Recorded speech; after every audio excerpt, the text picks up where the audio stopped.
कल मैंने निवेदन किया जन्मपत्री के संपूर्ण दोष समाप्त हो जाते हैं जब भगवान महादेव की कृपा होती है। पूर्णिमा भगवान नारायण की है।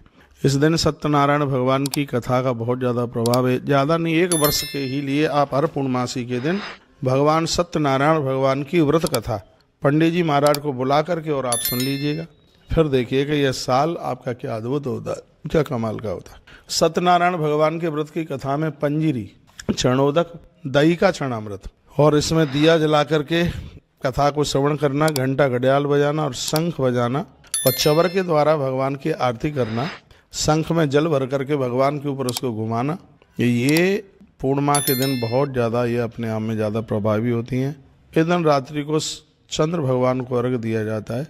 जैसे नारी वर्ग को सिर्फ सौंदर्य ही मिलता है ऐसा नहीं, उनके घर में हर प्रकार की समृद्धि होती है, संतान का जन्म होता है। यह इस पूर्णिमा की बहुत बड़ी अपने आप में महिमा है। देखिए श्रीधाम वृंदावन आप आते हैं, भागवत आप सुनते हैं, ब्रज गोपियों के ऊपर भगवान श्री कृष्ण ने कृपा करी। भगवान ने ना ये नहीं कहा कि हम अष्टमी को दर्शन देंगे, ना भगवान ने ये कहा कि हम पाँचों को दर्शन देंगे। इस पूर्णिमा की इतनी महिमा कृष्ण ने बढ़ाई और भगवान श्री कृष्ण कहते हैं भगवान पिता राति सर्वोत्फल मूल्य का वीक्षत तुम मनुष्य योग माया उपासरता। भगवान श्री कृष्ण कहते हैं सद पूर्णिमा की रात्रि को मैं प्रत्यक्ष रूप से प्रकट होकर के तुम्हें दर्शन दे करके तुम्हें कृतार्थ करूंगा।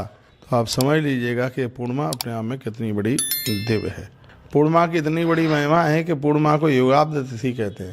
मैंने पूर्व में बोला कि सतयुग अक्षय तृतीया को प्रकट होता है, त्रेता आंवला नवमी को जो गोपाष्टमी के दूसरे दिन आती है उस दिन प्रकट होता है, द्वापर अनंत चतुर्दशी जो भादों में पड़ती है, अनंत चौदस उस दिन द्वापर प्रकट होता है, और माघ के महीने में जो पूर्णिमा पड़ती है उस दिन कलयुग आरंभ होता है। तो पूर्णिमा का व्रत कलयुग के अपराधों को नष्ट कर देता है, समाप्त कर देता है। इतनी बड़ी महिमा ये सब पूर्णमासी के व्रत की है।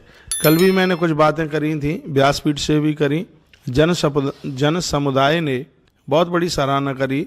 अभी मैं सबके बीच में ही था, उन्होंने कहा महाराज जी जो आपकी एक एक जो टिप्स है और जो पूजा पाठ की है या व्रत त्यौहार की है बहुत आनंद देती है, बहुत ही ज़्यादा बढ़िया लगता है। देखिए भगवान ने कृपा करी है तो जीवन का यह आनंद तो बिल्कुल ले लीजिएगा। अपनी 3 चीज़ें भगवान को दे दो, तन मन और धन। भगवान ने भी राजा बलि से 3 ही तो चीज़ें मांगी थी। कहा था पदान तीर्ण मई चाध्या दाता ब्यानी को तो धना। यदि तुम अपना तन मन धन मुझे समर्पित कर दोगे तो हमेशा हमेशा के लिए मैं तुम्हारे लिए तुम्हारी देहली पर मैं खड़ा रहूँगा। भगवान आ भी जाते हैं 4 महीने के बाद तो भी एक रूप से मेरे भगवान आज भी राजा बलि के पास ही रहते हैं। मैं आप सबको यह बहुत आग्रह पूर्वक निवेदन करूँगा। आज मैंने दीक्षा के समय में भी भक्तों से बड़ी प्रार्थनाएं करी हैं। आप संसार में जिनके बन रहे हो उनके बन रहे हो, लेकिन परमात्मा के बन करके आप जरूर रहिए। बहुत बड़ा समुदाय इस समय भी हमें टेलीविजन के माध्यम से सुन रहा है। कल से ही आप, कल की ये पूर्णिमा है, आप परसों की है, वीडियो में आप सुन लें। जब ये पूर्णिमा है तब से ही आप 1 वर्ष के लिए कम से कम, 1 वर्ष में तो 12 ही पूर्णिमा होती हैं, लेकिन 32 पूर्णिमा की जो कथा है वो भगवान शंकर ने भी अद्भुत रूप से सुनाई है। और इधर भगवान श्री कृष्ण ने माता यशोदा को वो अद्भुत रूप से उस कथा का श्रवण कराया। एक धनेश्वर नाम के ब्राह्मण के यहाँ पर कोई संतान नहीं थी। इस पूर्णिमा के व्रत के द्वारा कैसे संतान की प्राप्ति हुई। 16 वर्ष की उम्र में बच्चे की मृत्यु हो गई थी, तो इस पूर्णिमा के व्रत ने उस बच्चे को कैसे जिंदा कर दिया। ये तुलसी तपोवन यूट्यूब चैनल पर इस कथा को आप जरूर सुन लीजिएगा। आप खुश तो होंगे ही, आप ताली भी बजाएंगे, आप कहेंगे कि महाराज जी बहुत आनंद हो गया है। तो या कृतमदम सर्वम जगदेता चराचरम तस्मान कामय किंचित तत्पदाब्जम बिना प्रभु।